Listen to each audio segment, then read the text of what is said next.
Hi Gemini, this is your astrology for April 2016. Thanks for joining me. On the 1st of April, you've got your Moon and Pluto conjuncting in your 8th house in Capricorn. Okay, you're going to feel very aligned with your work and you can feel very clear on the changes you would like to make, especially in your relationships with other people, whether that's something that you can achieve or whether that's something you should put off. You become aware of what needs to alter, okay? So something that may have been nagging you or felt uncomfortable, you put your finger on it, especially when it comes to other people. On the 2nd of April, Venus starts to conjunct your midheaven, and they're both sitting in your 10th house of career. So the midheaven is the angle of the chart that represents work. And at the moment, what you're trying to achieve is you're trying to really be of service to other people through your work, which is very helpful if you're a psychoanalyst. It's not so helpful if you're a credit card salesperson and you know and you feel unhappy with what you're doing. Like if you're selling credit cards that have interest rates of 2000% or something, you're going to struggle with that. Venus is right on top of that midheaven, and Venus is the planet of love and beauty. In Pisces, it is very ethereal. It's very much take my love, take everything I have because I love you so much, and just I want to give everything to you. It's very much, it's very, very selfless. It's selflessness squared. It's a little bit over the top even. So those two things are sitting in your 10th house of career. You're not going to be interested in what you're doing. You're going to be like a bleeding heart almost when it comes to other people, and you're going to be so empathetic and you can feel everyone's pain. Be very careful with that because the world we live in is a very tough school. Okay, it is tough. We've got ISIS beheading people. We've got terrible things happening to good people every day. And it makes no sense. Why do these good things happen to other people? And if you get involved with that, where you really want to just save everybody, save humanity through your work, you can get to a place where you feel really dissatisfied and frustrated with what you're doing. And even if you are very accomplished in work, if you're the dean of a university and you're responsible for all these people getting an education and providing a quality service, even people like that could say, well, but I haven't really made a change and nothing I do is worthwhile, and I could do so much more. There's a tendency to do that, and it taps into past life disappointment that you've experienced when you've tried to help people and failed. You've got Chiron, which brings up wounds, and Neptune makes you very fuzzy in terms of what you can achieve. So as far as you're concerned, you're not going to take into account that you can't fly over Afghanistan yourself and drop boxes of food. And the expectations for yourself and your work are going to be up here, okay? So be really nice to yourself. Realize that you do work hard, you're trying your best, and that you're one person, and that it is not your job to be Superman and to take care of everyone else. So if you start to get down on yourself, really just step back a little bit and get more realistic about what's actually going on. On the 4th of April, the moon joins that big stellium, which is just a clumping together of planets and energies in your 10th house. And the moon is what you feel nurtured by on a soul level. That now joins Neptune. And in terms of your career, you're going to now, with the moon joining it, have an idea of what you could potentially achieve in an ideal world. So I think you're overly romantic. I think you're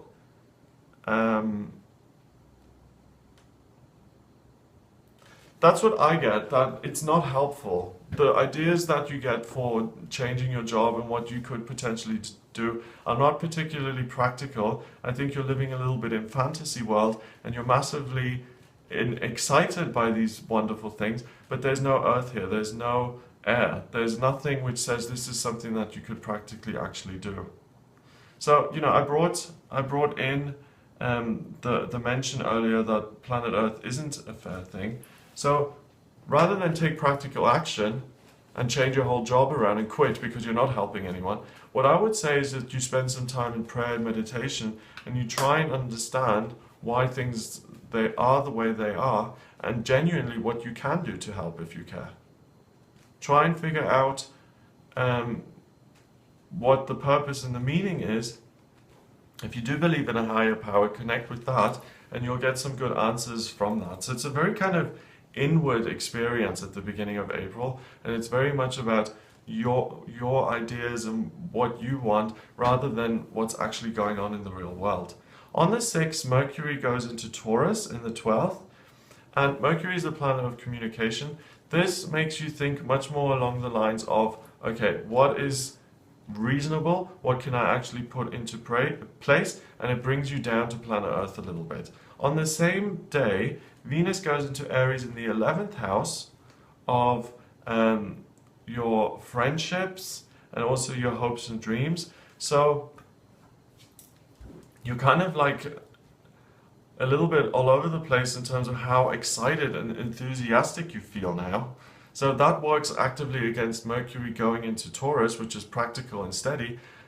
Venus in Aries is like, I'm the best, I'm the star, look at me, I want to love everybody and everything, and it's just like, it's manic. So watch out for the beginning of the month. I think, you're a little bit all over the place. You feel manic, then you feel overly emotional, you feel like some things are practical, some things aren't. You're trying to navigate a maze here. I mean, what's the answer? Who knows? I think the best thing for you to do is to hand things over that you're not 100% certain on, and to ask to be guided so that you do take the right action. I personally wouldn't make any big life decisions here in the first week of April, because the wind blows this way one day and then it blows that way the other day, and then it blows from up and down, and it's too much, okay? On the 7th, on top of all this, you've got the new moon pulling in Aries energy, and that's going to urge you to really just sprint off in some direction. And with friends, it's like, let's go on a trip to Persia, let's drive to Persia. It's really unreasonable, it's over the top, it seems very impractical to me, and this is the build-up to making a potential big mistake. So I think your head is somewhat all over the place, and I would be careful before you sprint off in some direction, because it might bite you in the bum afterwards. So you've known a guy for 3 days and it seems like a really fabulous idea to have him move in with you. The thing I mentioned with your friends, it might be, let's go on a trip to, let's all go to Casablanca together and have a fabulous weekend, and you invite people that you don't even get on with. I see this as a potential problem. So watch out for really impulsiveness at the beginning of the month. It won't lead to happy things. There's a grand trine in Earth on the 9th of April, and this happens to connect your Moon, your Pluto, and your Jupiter, and your North Node. So what you can actually work on, what is practical, and where you can put some energy into is your family life. So spend time with your family, they will keep you grounded. On the 12th, the moon starts to square the midheaven and Venus, which are sitting in your 11th. And again, what happens now is that you have this kind of bleeding heart mentality of, I need to work not for any money myself, but everything I do needs to be to help other people, and I need to do it right now. Lots of action. So someone is messing with you. It seems like your ego is messing with you to undo anything genuine and positive and long-term and structured that you've built in your life by filling your head with all these harebrained schemes and ideas to try and create situations that you then have to spend a lot of time unraveling. Okay, so beyond all of this, it's very important to keep things kind of structured and stable, and to not do anything that would cause you problems further down the road. So the things that I do when things are like that is I work on things that I want to be there for a long time. I spend time with friends and family to improve those relationships, and I try not to get myself in situations that have risk attached to them. So I wouldn't recommend risks at the beginning of April here. Another grand trine in Earth happens on the 13th of April. let me just zoom out a bit. Yep, that's between your Mercury, your Jupiter, and your Pluto again. And this one is, again, communication with family and people in your inner circle is excellent. Focus on that. The Moon sesqui squares Saturn on the 14th. And Saturn is in your 7th house of relationships. So the scope in your relationships, the way things are moving forward are very much in this groove. It feels like things are moving forward by themselves. And it's a good day on this day to question who's in your life and who's a consistent, strong structure despite you being a little bit off beam. This is a good time to discover who your real friends are.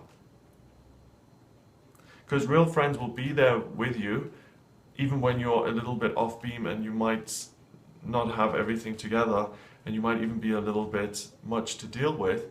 The people who stick with you when you're like that, they are real friends. Because, you know, we all try and be better, we all try and do things, but sometimes we all have months like this where things are just a little bit confusing. And we feel like, oh, am I coming or going? You don't know your elbow from your kneecap, you know?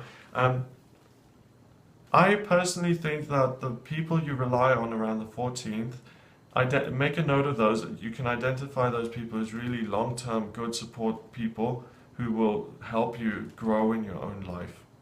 They're good to keep around you. On the 15th, that grand trine in Earth is still there, but a grand trine in fire appears as well now. And this is fire, fire, fire on this day. You will feel manic again, but I think you will feel manic about your ideas and, you know, it's like it's like when a bunch of stoners sit around together and they're like, oh yeah, let's do that, that'd be so awesome, or whatever. And they just talk a lot of rubbish and they sit there together and they have all these amazing ideas, but they don't even know each other's names. The next morning they're going to be totally hungover. They have no idea what they were talking about, and it just seems like a waste of energy. And on the 15th, I get that you're wasting your energy by being ignited by all these fabulous ideas. What is it? Ask yourself, what is it that I can do today? Not in a month, not when, you know, I'm rich and famous, but what can I do now? And probably right now, you can make a shepherd's pie for your kids or for your sister or for your dad or something. You know, keep it small, keep it reasonable. And I'm not saying that you need to make yourself smaller, but just kind of tap into the inner calm. Meditation is good for this. Although if you're like up on the ceiling that you can't even concentrate, it's like, ugh.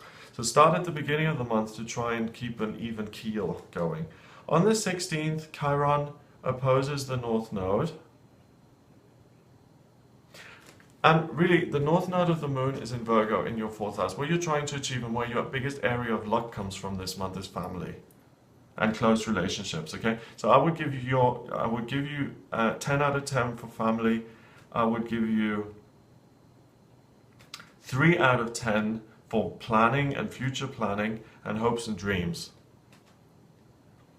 So now on the 16th, something will crop up from the past which will explain why you've flipped out a little bit at the beginning of this month and why this has happened. Because what this is all about is something that's become repressed in you and something that hasn't been fulfilled, and the energy is leaking out the sides. And I think you'll get your answer to the leak today, why that's happening. And I think it might be with a sense of frustration when it comes to your romantic life and something that has been unresolved. So whether you're disappointed about something not working out, or whether you feel like you were done with it but you really haven't resolved it yet, you get the answer about some unresolved issue that's causing you problems in the now. So the beginning of April is actually a good time in proving to you that you're not always a reliable person, that sometimes you need outside help, and in connection with others and by connecting with other people, you find the answer to that. The moon goes into Virgo on the 17th, in your 4th house of family. This is a 12 out of 10 for family relationships, spending time with your family. That's where you get your ease, your comfort, your sense of belonging from. This is the best time to plan something with family. On the 20th, the moon goes into Libra, and opposes Venus in Aries. So look at your positive relationships, your positive romantic relationships, and also look at the negative ones and examine why the things that, what's been your part in it, and where have you been chaotic, and where have you been all over the place, and why didn't that help the relationship. So this is a tough month for you, Gemini, of learning about your part in situations, taking responsibility for those things, and gaining a greater understanding of your own contribution, learning from it so that you can improve your relationships in future. You know, if you think of yourself as someone who's very shy and very needing love and very fragile, but in reality you boss people around in relationship and you're very aggressive, then you sometimes have to have these moments where that is heightened and you can see it for what it is, so you can learn from it and actually say, oh my goodness, you know, this is what I actually am like. Oh, a great way of doing that often is to film yourself.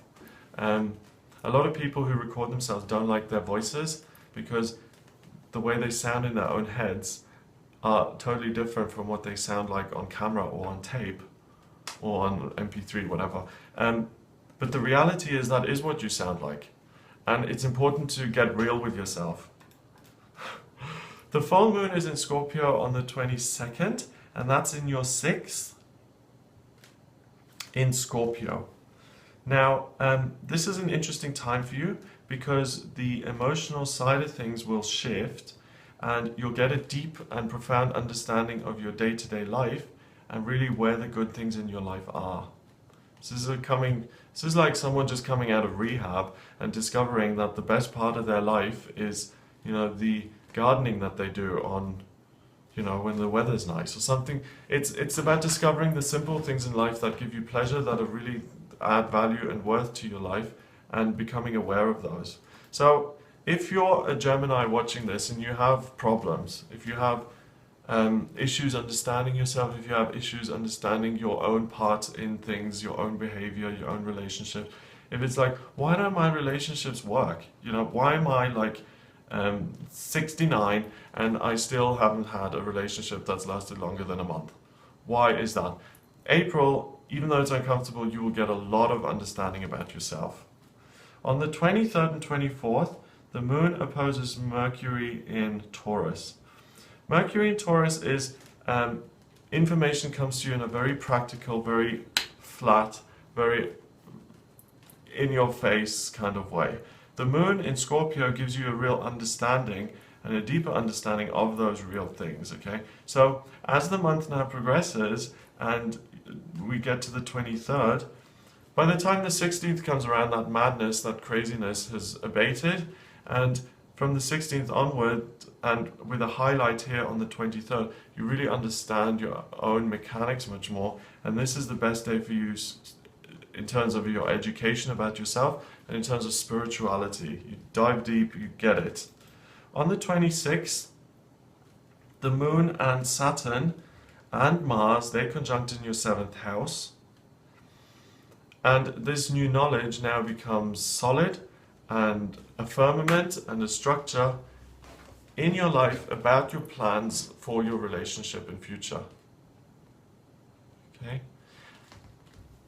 So you've got to go through all of this stuff, this understanding of your own insanity at times, to become more reasonable about what you're looking for, and then to actually move forward with that. Okay, so for instance, if I'm a guy, I'm 58, I'm 5'2", I've got a pot belly, no hair, and I've got a terrible gambling problem, okay? And my dream, what I really want in my life, is I want to be with a 25-year-old girl who's 6 foot and is blonde and who is sweet and who's never had a problem in her life, and that's what I think I deserve. Then I'm going to have a tough time, because when I go out in the world and I approach these 25-year-old girls, I'm not going to get the response that I want, okay? So that is a reality check that I need to go through to actually reframe what I'm looking for so I can find a partner who actually works for me. Or maybe I'll realize that I have to take care of the gambling problem first before I can be with someone. See what I mean? So it's about coming back to a place of, okay, my life doesn't have to be a tragedy. I can understand what's going on. I can actually make it work. 28th, Mercury goes retrograde, and it stays in retrograde until the 22nd of May. That's in your 12th house in Taurus. So this practicality, this ability to have great insight ends, and you have to start dealing with more practical matters, okay? So April is really a learning month for you. The moon starts to square Venus on the 29th. And this is a good day for you to travel and to actually discover genuine insights and to do something that's fun. Earlier in the beginning of the month, the harebrained schemes of taking a trip to Mauritius for the day, whatever, that was unreasonable. Now you're starting to get ideas which will actually serve you. On the 30th, finally, Venus goes into Taurus in your 12th house, and you stop thinking about yourself so much, and you start May, well, the end of April here, the beginning of May, thinking of what you can contribute in a really genuine, practical way, and that's going to make April seem like a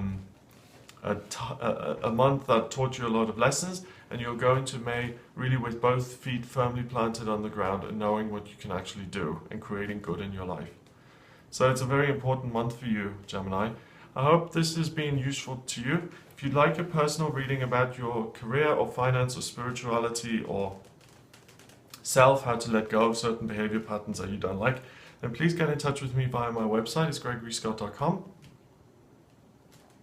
Remember to subscribe to the channel, and I'll speak to you next month.